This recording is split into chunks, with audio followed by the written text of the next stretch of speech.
এমন দৃশ্য এখন গাজায় আর অবাক করা কিছু না। পরিবারের স্বজনদের হারিয়ে বুক ভরা আর্তনাদ নিয়ে চোখের পানি ফেলা ছাড়া গাজাবাসীর আর করার যেন কিছুই নেই। রোববার গাজা উপত্যকার রাফা, খান ইউনিস, গাজা সিটি এবং জাবালিয়ায় ইসরায়েলি বাহিনীর হামলায় প্রাণ হারিয়েছেন অনেকেই। সবচেয়ে বড় হতাহতের ঘটনা ঘটে রাফাতে, যেখানে সাহায্যের জন্য জড়ো হওয়া জনতার উপর গুলি চালায় ইসরায়েলি বাহিনী। এতে বেশ কয়েকজন নিহত হন, আহত হন শতাধিক।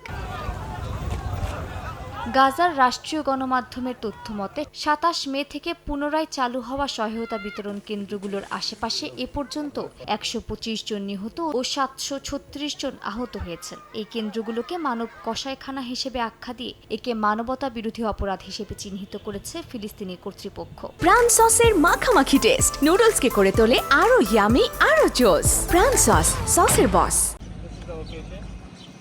এই পরিস্থিতির মধ্যেই নতুন এক দাবি করেছে ইসরায়েলি সেনাবাহিনী। তারা বলছে খান ইউনিসের ইউরোপিয়ান হাসপাতালের নিচের একটি টানেল থেকে তারা উদ্ধার করেছে হামাসের শীর্ষ নেতা ইয়াহিয়া সিনওয়ারের ভাই মোহাম্মদ সিনওয়ারের মরদেহ। সেনাবাহিনীর মতে মে মাসেই তাকে হত্যা করা হয়েছিল, আর এখন ডিএনএ পরীক্ষা করে তা নিশ্চিত হয়েছে। তবে গাজা সরকারের দাবি এমন তথ্য মন গড়া এবং প্রমাণহীন।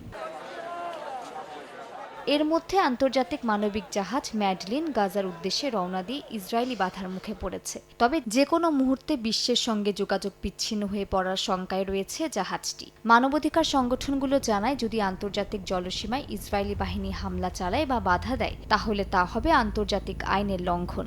ইসরায়েলি প্রতিরক্ষা মন্ত্রী ইসরায়েল কাটজ জানিয়েছেন, জাহাজটিকে কোনোভাবেই গাজায় পৌঁছাতে দেওয়া হবে না। সেনাবাহিনীকে এর জন্য যে কোনো ব্যবস্থা নিতে নির্দেশ দিয়েছেন তিনি। মালিহা সুহরওয়ার্দী, সময় সংবাদ।